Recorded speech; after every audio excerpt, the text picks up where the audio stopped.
Mis hermanos, buenas tardes tengan todos ustedes.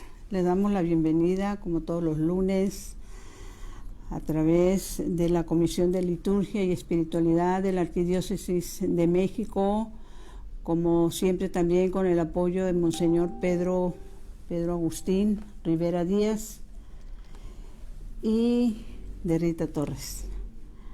Vamos a iniciar con una oración. Ven, Espíritu Santo. Ven por medio de la poderosa intercesión del Inmaculado Corazón de María, tu amadísima esposa.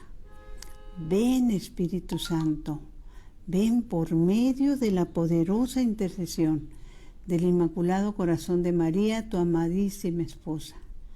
Ven, Espíritu Santo, ven por medio de la poderosa intercesión del Inmaculado Corazón de María, tu amadísima esposa. Mis hermanos, pues hemos tratado de preparar para este día un tema de lo más interesante, de lo más importante que podamos meditar, y está relacionados con las reliquias de la pasión de nuestro Señor Jesucristo. Fíjense que precisamente en días pasados, meditando sobre esta Cuaresma, pues me encontraba con lo que para el pueblo de Israel era importantísimo, era sagrado, ¿sí? Lo sigue siendo para el pueblo de Israel. Los judíos, ¿sí? Que en esa alianza de Dios con los hombres, recordando sobre todo que para ellos nuestro Señor pues no lo reconocen como el Mesías, como el Hijo de Dios enviado, como el primogénito. Ellos todavía están esperando al Mesías, ¿sí? Entonces, lo sagrado para ellos, que lo tenían en aquella época, por ejemplo, en un vaso ponían el maná, que era con el que Dios los alimentaba todos los días. Y la importancia de entender también que, por ejemplo, el maná que caía del cielo para alimentarlos, si ellos querían guardarlo para otro día, pues no tenía caso que lo hicieran, porque al otro día ya estaba echado a perder. Una forma de que el Señor quería hacerles entender que a ellos y a nosotros, que todos los días es importante que dependamos de la voluntad de Dios, ¿sí? Entonces tenían el maná en un vaso de oro, tenían la vara de Aarón, que había florecido la vara de Aarón, y las tablas de la ley que le fueran dictadas a Moisés. Era el lugar santo. Encima del arca estaban los querubines, unos querubines que el Señor pidió poner con unas alas, y era el lugar del perdón. Recordar que en ese entonces los sacerdotes únicamente entraban una vez al año al lugar santo a pedir por todas las necesidades del pueblo, una vez al año, para que nosotros valoremos las bendiciones que estamos viviendo en estos tiempos, ¿no? Porque si el sacerdote que entraba de parte del pueblo para orar por todo el pueblo tuviera un solo pecado, en ese mismo momento caía fulminado, caía muerto, porque las personas que estaban ante ese lugar santo no podían tener ni un solo pecado. Pues ahora sí que no me puedo imaginar cuántos caeríamos muertos ante la presencia del Santísimo en la Santa Misa, en el momento en que lo estamos recibiendo. Entonces, esa misericordia que Dios nos está regalando en estos tiempos, pues no es nada así como es un amor del Señor, porque lo que quiere salvarnos, sea por una manera o por otra. Entonces, les quiero compartir esto de las reliquias de la Pasión, porque también en el año 2000, en aquel entonces, tuvimos la oportunidad, mi esposo y yo, de visitar Tierra Santa. Uno de los lugares impactantes es precisamente donde está lo que se le conoce como la piedra de la agonía. Esa piedra donde se hincó nuestro Señor a hacer oración por todo lo que se le venía. Entonces, es una piedra ancha, enorme, media redonda, donde los que tenemos la bendición de ir y estar en esos lugares, pues nos podemos hincar y orar precisamente en esa en esa piedra, ¿sí? Que ahorita trataba yo de darle la información, que es lo que les quiero dar la información, de esta piedra de la agonía, que precisamente esta está en el huerto de Getsemaní del Monte de los Olivos. Se encuentra actualmente, en el interior de la Basílica de la Agonía, también llamada Basílica de las Naciones y Basílica de Getsemaní, ¿sí? Pues donde están también los olivos. Todavía se conservan olivos desde aquella época, que están, pues imagínense, mis hermanos, hace más de 2000 años. Después, entonces, los que hemos tenido esta bendición de la piedra de la agonía, también es bueno que reflexionemos, por eso son las reliquias de la pasión y las señales que deben de ser para nosotros, porque todas estas reliquias prácticamente las tiene nuestra Iglesia Católica Santa, Católica y Apostólica. Y otra de las reliquias, de las más importantes, es precisamente esos escalones que recorrió nuestro Señor, entre lo que lo acusaban, entre lo que lo llevaban a que les dieran sus latigazos, entre lo que lo regresaban, pero les voy a dar la información completa, ¿sí? En el Evangelio de San Juan, precisamente Evangelio de San Juan 19, se nos dice: salió entonces Jesús fuera llevando la corona de espinas y el manto de púrpura. Dícele Pilatos: aquí tienen al hombre, ¿sí? La escalera por la que subió nuestro Señor como acceso al gran patio trasero de la fortaleza Antonia, como se le llamaba en ese entonces ese lugar, residencia de Poncio Pilatos, por lo que también descendió para ser llevado al monte Calvario a su crucifixión. Es una escalera que el Señor subió y bajó, ¿sí? Varias veces, y que recogió la huella sangrienta de sus pies y las salpicaduras de la hemorragia, pues que tenía en todo su cuerpo. Nuestro Señor, al salir para ser interrogado por Pilatos, luego para ser llevado ante Herodes y después de regreso. Esto es importante que lo valoremos. Miren, cuando tuvimos la oportunidad de estar mi esposo y yo en este lugar donde está la escalera santa, que es en Roma, ¿sí? Está la escalera y tú la ves, y bueno, pues el impacto que recibes al valorar, al tratar de entender que por esos escalones subió y bajó nuestro Señor. Entonces está protegida con unos tablones de madera, pero no pegados completamente a la escalera, de manera de que cuando tú vas subiendo hincado, puedes meter tu mano para ir tocando, ¿sí? Cuando vas hincado, vas subiendo hincado sobre los tablones de madera, pero conforme vas subiendo, vas metiendo tu mano para ir tocando físicamente esos escalones. Y esta es la información importante, dice: esta escalera santa fue trasladada de Jerusalén a Roma en el año 326 por Santa Elena, madre del emperador Constantino, y colocada dentro del conjunto del Palacio Apostólico Lateranense. El Papa San León IV solía ascender sus escalones descalzo, y a él le corresponde la devoción desde el año 850, de estar subiendo y bajando, de subirla de rodillas. Otro papa, en este caso el Papa Gregorio VII, desde mediados del siglo IX, más o menos, le gustaba de besar cada uno de sus peldaños. Mas, sin embargo, fue el Papa Pascual II quien concedió indulgencia. Fíjese qué importante, porque los escalones son 28 escalones que forman esta escalera santa. Y el Papa dio una indulgencia de 9 años por cada escalón que fuéramos subiendo con devoción, ¿sí? Dice: fue el Papa Pascual II quien concedió indulgencia de 9 años por cada escalón ascendido a quienes con devoción subiesen la escalera, que luego fue confirmada a perpetuidad ahora sí que una indulgencia perpetuada por el Papa Pío VII. Y esto es por, ¿cómo explicarles que se ha estado remodelando este lugar? Y está precisamente esta catedral en la diócesis de Roma frente a la Basílica de San Juan de Letrán.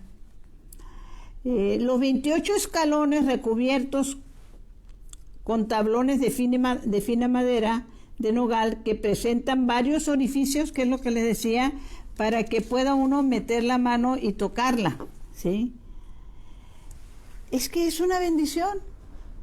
Claro, la otra parte hay que recordar que años atrás, mis hermanos, cuando uno quería ganar alguna indulgencia, y esto es muy importante, solo se ganaba yendo a estos lugares santos la indulgencia parcial o total, ¿sí? La indulgencia plenaria, que es plena.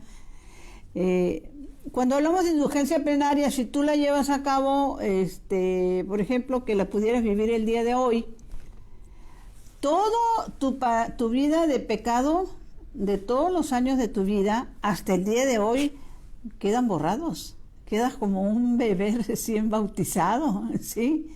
Claro, empieza cuenta nueva de aquí a los años que te queden de vida, ¿no?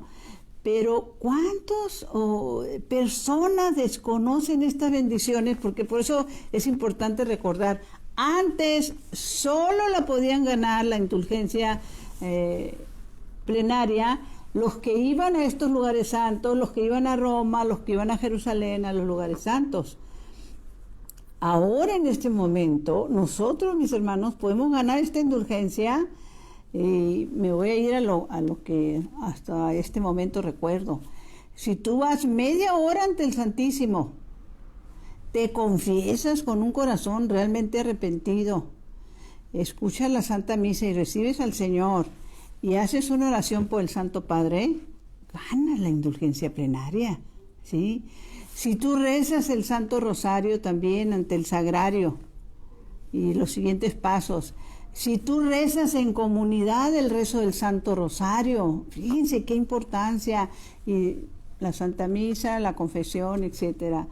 Si lees, es que en verdad no la ganamos porque no queremos, o lo que es peor, porque hay quienes lo ignoran, y la responsabilidad nuestra es hacerles conocer estas bendiciones de ganar la indulgencia plenaria. La puedes ganar también meditando media hora la pasión de nuestro Señor, leyendo la palabra de Dios. Y es tan importante, sobre todo cuando hablamos, por ejemplo, si es oración, si es los misterios dolorosos. No podemos dejar no podemos pasar por alto lo que, pues ahora sí, en estos tiempos, nuestro Señor le dice a Sor Faustina, la monja polaca que fue canonizada por la Iglesia en tiempo de su santidad Juan Pablo II. En su diario, nuestro Señor le dice, pongamos atención, y no solo atención por lo que nosotros a veces ya sabemos, sino por la importancia de compartir esta información para los que lo ignoran, mis hermanos. El Señor le decía a Sor Faustina que para Él era más valioso, y esto es importante porque estamos hablando de cómo era antes y cómo es ahora, ¿sí? ¿Qué es lo que sí se podía hacer antes y qué es lo que sí se puede hacer ahora, ¿sí? Entonces la importancia es que el Señor le dice que quienes mediten una hora su pasión, para nuestro Señor Jesucristo es más valioso que un año de que te estés flagelando en tu cuerpo, en tu carne, ¿sí? Y eso es la parte que se nos invita también a meditar sobre la pasión de nuestro Señor, estos días de Cuaresma, los días santos que se nos vienen, el que podamos compartir con nuestros hermanos estas bendiciones. Luego, otra de las reliquias de la pasión, de las que más acceso, gracias a Dios, podemos llegar a tener, es precisamente la de la cruz en la que murió nuestro Señor. Y les quiero dar esta información porque es una información prácticamente oficial. Dice, El hallazgo de la Santa Cruz de Nuestro Señor ocurrió gracias a la incursión que emprendió Santa Elena, madre del emperador Constantino, a Jerusalén tras la celebración del Concilio de Nicea entre los años 325 y 327. Allí está inconfundible una cruz romana compuesta por dos maderos, el vertical llamado stipes, que se fija en tierra, y el horizontal llamado patibulum. Luego de hacer derribar el templo de Venus erigido por los romanos en el Monte Calvario el 3 de mayo del año 326, se encontraron 3 cruces en el lugar. En el Monte Calvario se encontraron únicamente 3 cruces. Para identificar a la de Jesús, ¿sí?, y poder saber cuál de esas 3 cruces era la de Jesús, se nos informa que se puso el cuerpo de una mujer moribunda sobre esas 3 cruces. Y cuando toca esa cruz, que es la cruz de nuestro Señor, la mujer queda sanada, ¿sí? Y entonces es cuando se toma esta decisión de entender que esa es la cruz, ¿sí?, en la que fue crucificado nuestro Señor. Dice, sobre el sitio del hallazgo se erigió la Basílica de la Santa Cruz, llamada también del Santo Sepulcro, donde quedó depositada la sagrada reliquia hasta que en el año 622 los persas invadieron Siria y Palestina, destruyeron Jerusalén, saquearon la basílica y robaron parte de la cruz, ¿sí? Y se nos explica que, por ejemplo, en el año 628, para protegerla y que no pasaran estas cosas, se acordó dividirla en varias partes. Y bueno, aquí me detengo un poquito, les voy a decir por qué. En varias partes se dividió esa cruz, pues no me imagino, tiene que haber sido una cruz enorme, mis hermanos, ¿no? Pero en aquel entonces las autoridades de nuestra iglesia decidieron dividirla en unos pedacitos pequeñitos, ¿sí? Es como yo les diría los palillos, esos palillos que usamos así en los alimentos, es como si sacaras... no sé, a ver, déjeme pensar, 1, 2, 3, 4, unas 5 cruces de los palillos, pero porque son delgaditas y entonces se forma una cruz. ¿Y por qué les cuento esto? Porque esta Santa Cruz, que fue dividida en tantas partes y fue repartida en infinidad de países, nosotros tuvimos la oportunidad de tener una astilla de esa cruz en nuestras manos. Ahora sí que, y sin dudarlo, indignamente, ¿sí? Porque nos tocó la oportunidad, gracias a Dios. Allá en la Ciudad de México, ahorita en este momento, mis hermanos, ante las necesidades, en una situación familiar de salud, estamos transmitiendo en vivo desde la ciudad de Guasave, Sinaloa. Para los que nos ven de otros países, este lugar queda al norte de México, en el estado de Sinaloa, ¿sí? Y estoy hablando que me tendría que remontar yo a 1999, más o menos, cuando, pues por pura gracia de Dios, no por otra cosa, una amiga, Lourdes, que muy amiga ella y con una relación muy estrecha con sacerdotes, porque ella estaba en mucha intercesión por los sacerdotes, me comentó, Brenda, me dijo, aquí en la iglesia, me dio el nombre de la iglesia, no voy a dar más datos para no echarlos de cabeza, como dicen por ahí, pero bueno, esto se los cuento porque, como dice San Pablo, pues no podemos dejar de hablar de lo que hemos visto y oído, ¿no? Entonces, bueno, pues es mi testigo el Señor de lo que les voy a contar, y tengo otros testigos de eso. Ella me comentó, fíjate, me dijo que en una iglesia que está precisamente ahí por cerca del Reloj, en la Ciudad de México, que hay una parroquia ahí, me dice que el padre que llegó, el párroco que llegó, y es una iglesia de muchos años, al querer medio remodelar un poquito el lugar, dice, se vio la necesidad de mover un mueble muy pesado, que era un mueble de esos antiquísimos, pesadísimos, y a la hora en que lo pudieron mover, no sé cuántos hombres necesitaron para mover ese mueble, porque pues era pesadísimo, se encontraron que abajo de ese mueble, en la tierra, había como una puerta sellada, ¿sí? Y pues, ¿qué es esto? Tuvieron que quitar varias, tenía como sellos, como refuerzos, candados, ¿qué más les puedo decir? Obviamente era algo que tenían ahí que no querían que se encontrara, ¿no? Y se van encontrando con esa astilla de la cruz y con sus documentos de autenticidad de que era una astilla de la cruz de nuestro Señor, de las que se repartieron por el mundo entero. ¿Y cómo la tenían?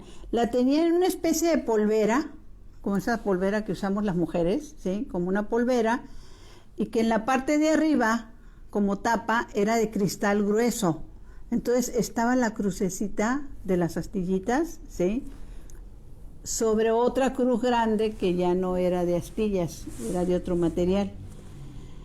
Y recuerdo que Lourdes me dijo, ¿por qué no le dices al Padre, si te recomiendo, igual y te la presta unos días? Me acuerdo que me lo dijo. Yo les confieso que en aquel entonces, pues así se me hizo un poquito así como que, ¿cómo crees tú que me lo va a prestar? Entonces ella me dijo, pues prueba y verás. El caso es que gracias a Dios, bueno, pues la amistad del Padre la tenía ella, lo fuimos a visitar y le hice la petición. Y para mi sorpresa me dijo que sí. Entonces, me llevé que como le decía, la parte donde estaba era una especie de polverita, me la llevé a casa, la puse en un lugar con respeto, con cirios y haciendo oración, rezando el Santo Rosario. Un día se me ocurre decirle a mi hijo que si me hacía el favor de tomarle una foto, porque quería quedarme con una foto en el momento en que yo regresara la polverita donde estaba la astilla. Y él trajo su cámara, sí, me dijo, me acuerdo que yo estuve tomando en las manos y moviéndola pegada a la ventana, de manera de que le dije, espérame tantito, yo te digo en qué momento le tomas la foto para que la luz no se vaya a reflejar en el cristal y se vea clara la astilla. Y en eso estábamos cuando viene el flachazo, ¿no? Entonces recuerdo que me volteo con mi hijo y le digo, te dije que me esperaras. Y él se me quedó viendo así con los ojos. Me dice, mamá, yo no he aplastado la cámara. La luz salió de ahí, de lo que tienes en las manos. Fíjense, mis hermanos, la luz salió de ahí, yo no he tocado la cámara, no le he aplastado, ¿sí? Entonces, se sintió, se vio, se percibió como un flachazo, ¿sí? Y yo pensé que le había aplastado la cámara, había salido un flachazo, como salen las cámaras, de esas de antes, que tienen un zoom largo, etcétera, etcétera, ¿no? Pues yo quedé tan impactada que recuerdo que le dije a mi amigo, oye, ¿y si volvemos a hablar con el Padre a ver si nos permite que la pueda llevar a Guasave?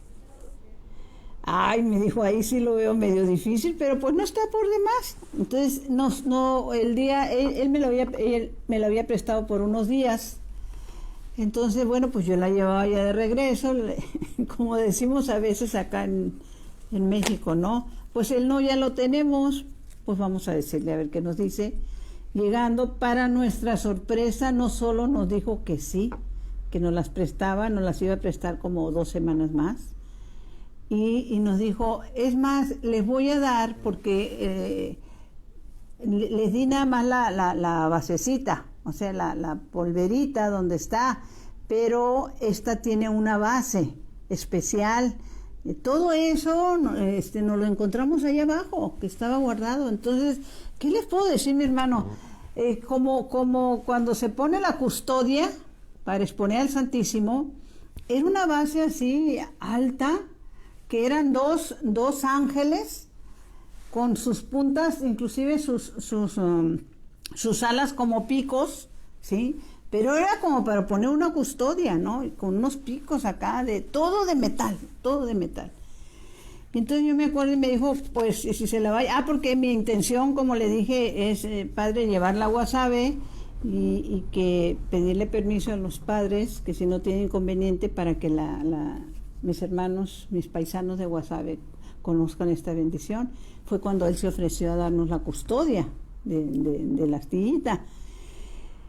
Y cuando me enseña todo ese aparato, le dije, bueno, ese no sé si me lo puede llevar, porque por lo general en los aviones son muy quisquillosos para algunas cosas, pero bueno, me la llevo. Y recuerdo, tengo presente que yo le dije a mi esposo, como yo era la que iba a viajar para acá sola, acá a Guasave, le dije, ¿sabes qué? Me tienes que acompañar hasta la última puerta, porque si no, si me dicen que no pasa, pues te la vas a tener que regresar, ¿sí? La custodia de la astillita.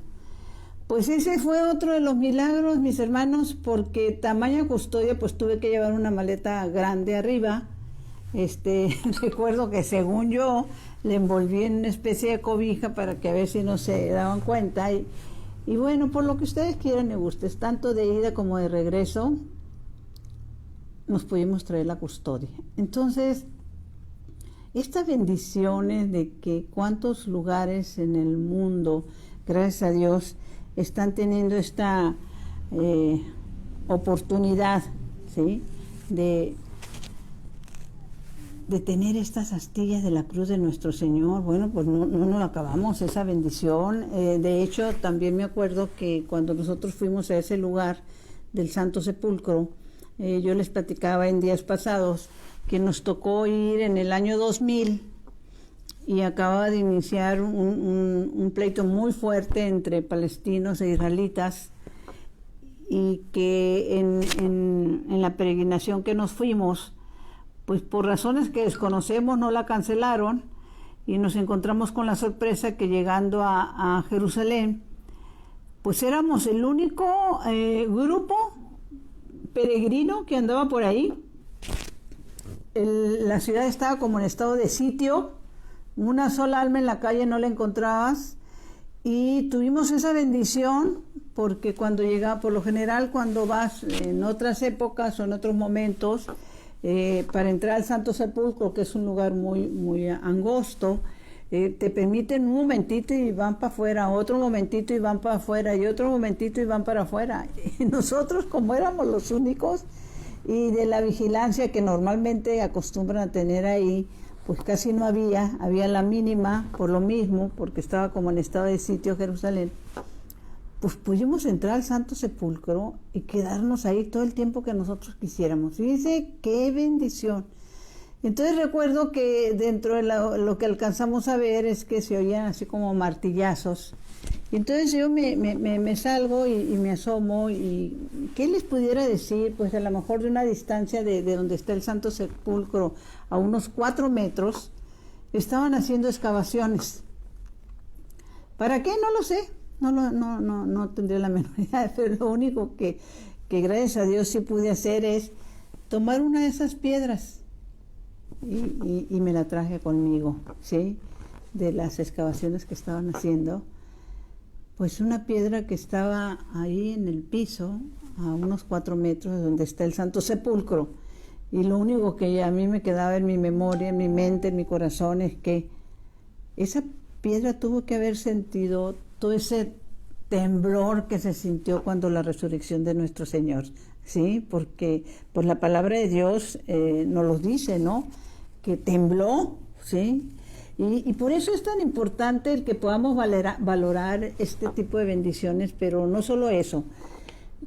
La vez pasada yo les comentaba la importancia de que volvamos a ver la película La Pasión de Mel Gibson, porque esta película La Pasión, la gran mayoría de los lugares y de los personajes que se presentan y cómo está realmente todo es tomado de las revelaciones de Nuestra Señora Catalina Emmerich. Creo que Catalina, no me acuerdo si es beata o es sierva en ese proceso para la canonización. Pero los personajes, cómo era Herodes, lo más parecido posible, ¿sí? A todo, cómo estaba en ese momento, o sea, cómo estaba realmente en ese momento, cómo eran ellos, cómo estaba el lugar. De ahí, entonces, cuando tú ves la película Pasión y te das cuenta de que toda esa escenografía de la Pasión le fue narrada por el Señor a Catalina Emmerich, pues pudiéramos decir, estamos viendo lo que realmente pasó, ¿no? Y entre esas cosas y esas bendiciones, cuando tenemos la oportunidad de ir a esos lugares santos, recuerdo que cuando estuvimos en el aposento alto, como nos lo narra la misma palabra de Dios, el lugar donde fue la última cena, recordemos que esos primeros cristianos eran perseguidos y perseguidos por los mismos judíos, perseguidos por los que no estaban de acuerdo y no creían que Jesús fuera el Mesías. Y en esa persecución de los primeros años de nuestra iglesia, pues se escondían, hasta donde recuerdo en alguno de los escritos se dice que para poder identificarse unos con otros sin riesgos a ser perseguidos y apresados, ellos hacían esto con las manos, hacían la señal de un pez. Cuando conocías a alguien y hacías tú esto, tú le estabas diciendo soy cristiano, ¿sí? Y en ese aposento alto, donde fue la última cena, en una de las columnas hay un pelícano. No sé si conozcan el pelícano, que es un ave grande, ¿sí? Y está un pelícano con sus alas abiertas, así completamente abiertas, ¿sí? Y pegado así para arriba, y con esta parte de aquí del pecho como destrozada. Y esa era la señal que ellos tenían como cristianos, para que no se perdiera de vista dónde había sido el lugar de la última cena. Porque el pelícano, mis hermanos, es el único animal que existe que cuando no tiene cómo alimentar a sus crías, se abre el pecho para que se lo coman y ellas se alimenten de su cuerpo. Fíjense qué hermoso, qué situación que es, para que pudiéramos entender que nuestro Señor nos permite alimentarnos de su cuerpo, ¿sí? Y que esas señales para los primeros cristianos era tan importante, ¿sí? Y tantas cosas que vas aprendiendo cuando estás ahí, por ejemplo, también cuando estás en el Monte de los Olivos, en la parte de arriba donde están los olivos, esos que tienen pues todos los años del mundo. Hay un valle así, que ves hasta el fondo, y en ese valle, al fondo, ves la ciudad de Jerusalén, la santa ciudad de Jerusalén. Pero en ese valle que es amplio, desde donde está el Monte de los Olivos arriba, y baja al valle hasta donde está la ciudad de Jerusalén, toda esa zona, mis hermanos, es un cementerio. Porque ellos lo que entienden, a través de la palabra, es que en ese lugar va a ser la segunda venida de nuestro Señor. Y lo increíble de todo esto es que en ese lugar, creyentes y no creyentes quieren ser enterrados ahí, ¿sí? Creyentes y no creyentes, o sea, los que logran conocer de alguna manera la palabra de Dios o de alguna manera las cosas de Dios, pues también que tienen los recursos para hacerlo, ¿no? Piden ser enterrados en ese lugar, ¿sí?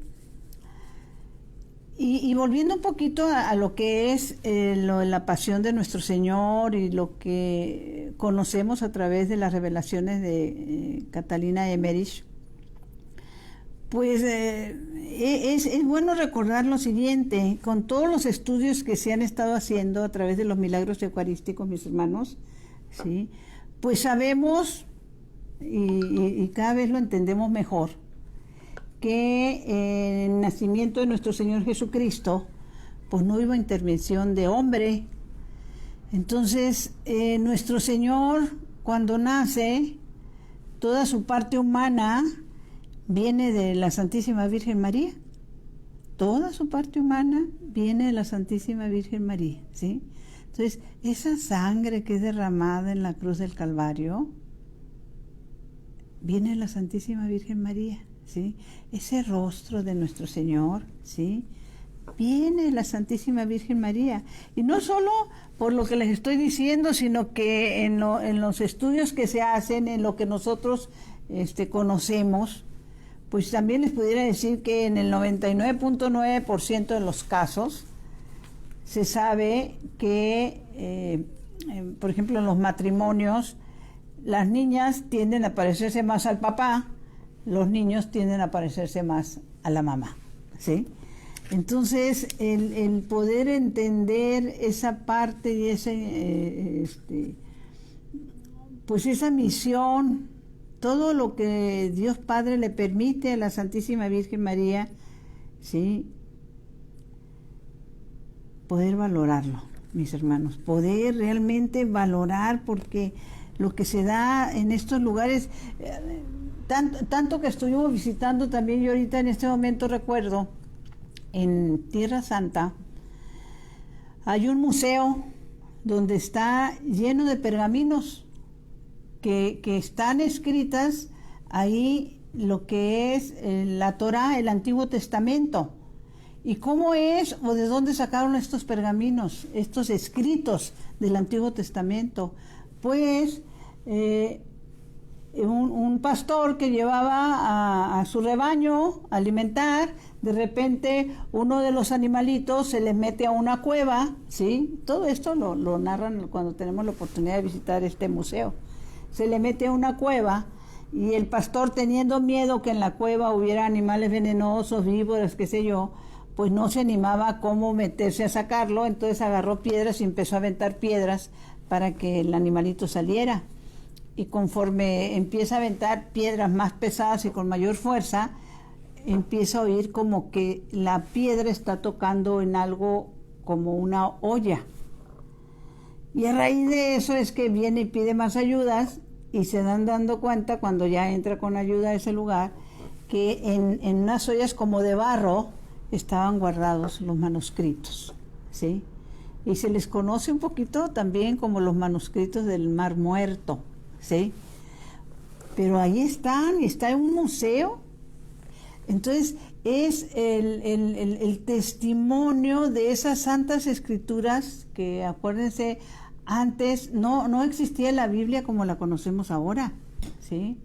Sino que eran pergaminos, que eran escritos que después, precisamente con nuestros primeros padres de la iglesia, ¿sí?, fueron los que tomaron las decisiones de con cuáles libros o con cuáles escritos o con cuáles pergaminos se iba a armar la Biblia tal y como la conocemos ahora, ¿sí? Pero antes era nada más. Por eso cuando nuestro Señor entra en la sinagoga, lo que se dice es que desenrolla, ¿sí?, el pergamino cuando lee el Espíritu de Dios está sobre mí. Por eso les digo, no eran libros. Y esto es muy importante, les voy a decir por qué, porque parece mentira, pero en nuestra vida como creyentes, como cristianos católicos, vivimos en mucha ignorancia, mis hermanos, de lo que es la vida en el Señor, de la misericordia de Él que es para nosotros, ¿sí? Y sobre todo estas pruebas a las que estamos, de las que estamos viviendo, ¿sí? Qué importante es que nos demos cuenta que hay un sufrimiento muy fuerte que se está dando entre las familias que están perdiendo a sus seres queridos. Y que no olvidemos que también ante este tipo de pérdidas, nuestro Señor lloró como hombre con la muerte de Lázaro. O sea, nuestro Señor lloró como hombre con la muerte de Lázaro. Y esto es importante porque es la reflexión. Porque, bueno, los duelos de la separación temporal los tenemos que vivir todos. Pero cómo a través de nuestra fe comprender que la muerte no es un castigo y que es como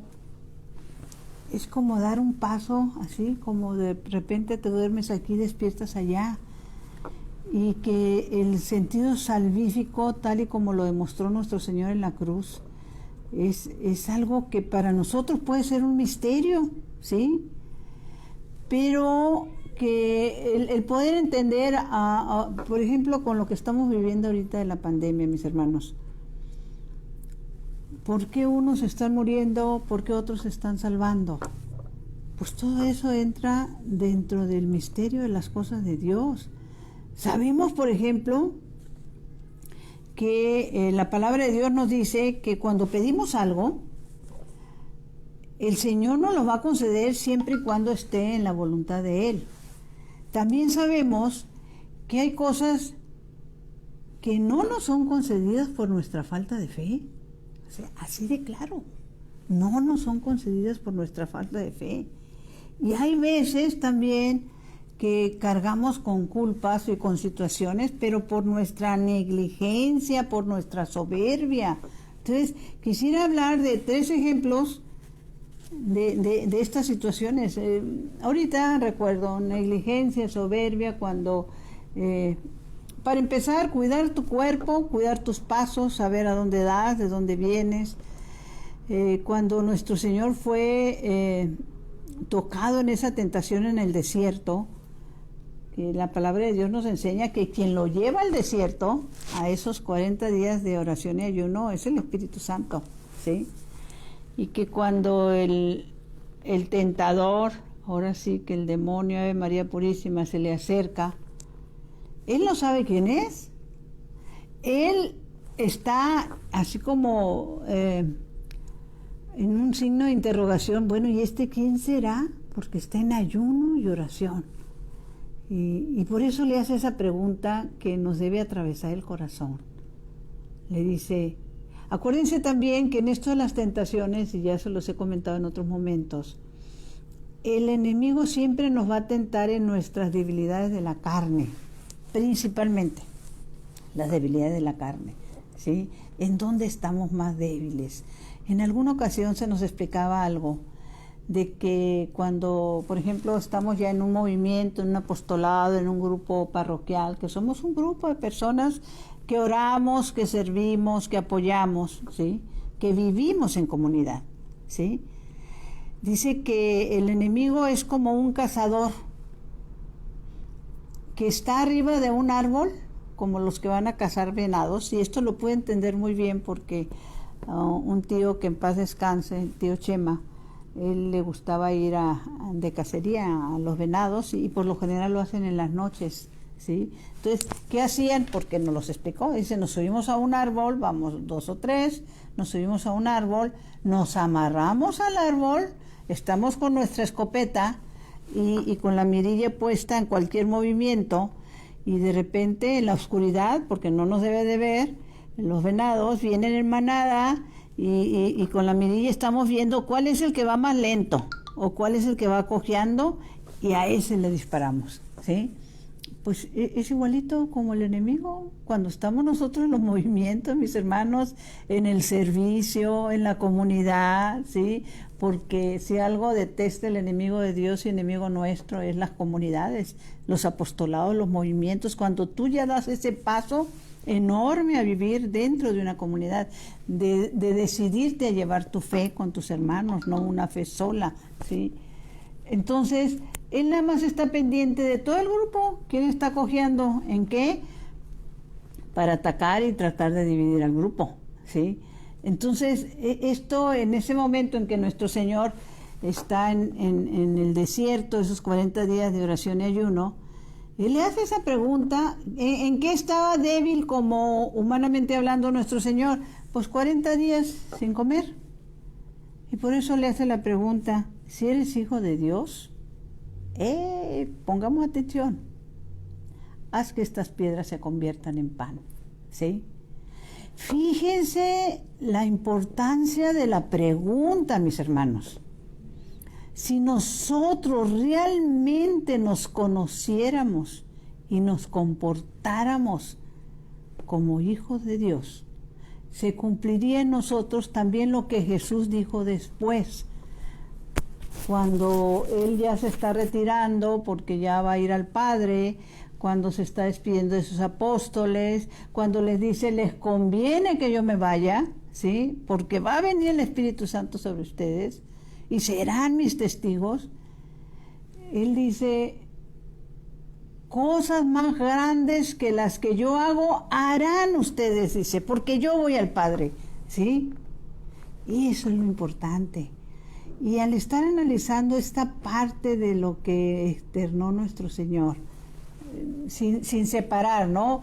El enemigo le dice, si eres hijo de Dios, haz que las piedras se conviertan en pan, ¿sí? Nuestro Señor le contesta con palabra de Dios. No solo de pan vive el hombre, ¿sí? Sino de toda palabra que sale de la boca de Dios. Por eso es importante, mis hermanos, que vayamos a la palabra, que compartas este video para que las personas sepan que en la palabra ahí van a encontrar la verdad, ahí está el alimento, así como alimentas tu cuerpo, y si el cuerpo deja de comer, un día se va a debilitar y ya no va a poder levantarse. Igual el espíritu, que no es alimentado con la palabra, un día ya no va a tener nada, no va a creer en nada y no va a esperar nada, ¿sí? Entonces, toda esta importancia, y cuando decíamos unas veces por falta de fe, otras veces porque somos negligentes, llega otro momento en que le dice, si eres hijo de Dios, aviéntate desde aquí hasta el abismo, porque la palabra dice que no permitirán que te hagan daño, ¿sí? Las piedras, eso está en uno de los salmos.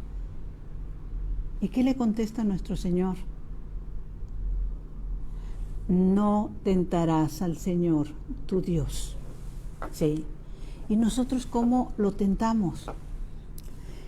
Siendo soberbios, siendo negligentes, ¿sí? Y no queriendo escuchar, ni ir a la verdad, ¿sí? Nos gusta pensar que la poca fe que tenemos es que es suficiente y que Diosito es tan bonito y yo no soy tan malvado y no he matado a muchos, pues va a tener compasión de mí. Pero la pregunta es, ¿te vas a arriesgar, mi hermano? ¿Sí?